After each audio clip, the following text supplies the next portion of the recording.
Syukur kepada Tuhan, penolong kita yang selalu setia. Ada sebuah lagu pujian yang liriknya berkata, "Penolong yang selalu setia, memenuhi keperluanku. Tak pernah dia mengecewakan. Yesusku tak pernah gagal." Lirik ini mengingatkan kita betapa luar biasanya Tuhan sebagai penolong kita. Dia tidak pernah mengecewakan dan tidak pernah gagal dalam memberikan pertolongan. Oleh karena itu, sangat tepat jika kita menyebutnya sebagai penolong yang setia, terutama bagi mereka yang merasa lemah. Dalam 2 Tawarikh 14 ayat 11, kita melihat kisah Raja Asa. Ia dan pasukannya yang kecil harus berhadapan dengan tentara Ethiopia yang jumlahnya jauh lebih besar. Dalam situasi yang mustahil itu, Asa berdoa kepada Tuhan.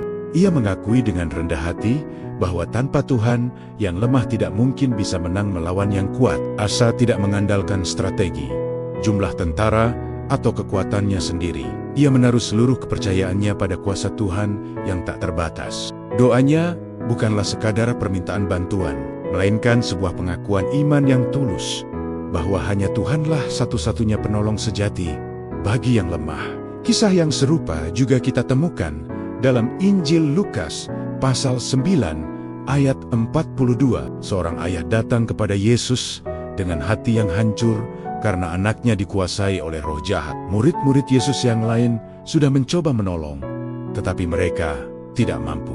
Namun, ketika Yesus datang, ia menegur roh jahat itu dengan keras, menyembuhkan anak itu, dan mengembalikannya kepada ayahnya. Di sini kita melihat dengan jelas kuasa Allah yang nyata dalam diri Yesus Kristus. Ia menolong mereka yang tidak berdaya, membebaskan mereka yang tertindas, dan memulihkan apa yang telah rusak. Tidak ada kuasa jahat manapun yang terlalu besar untuk dikalahkan oleh Yesus. Dari kedua kisah ini, kita belajar satu hal penting.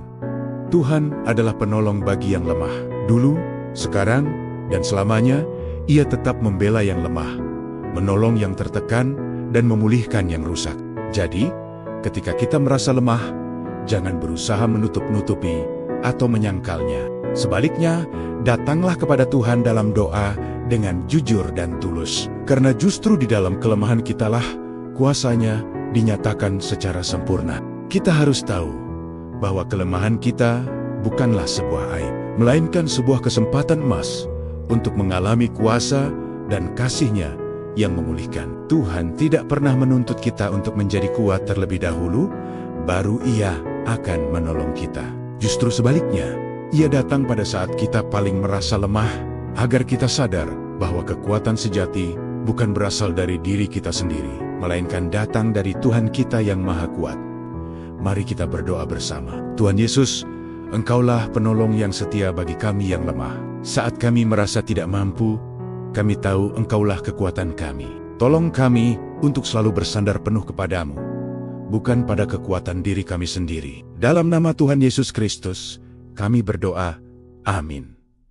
Terima kasih telah bergabung dalam renungan hari ini. Jangan lupa untuk subscribe agar tidak ketinggalan renungan-renungan berikutnya. Tuhan memberkati.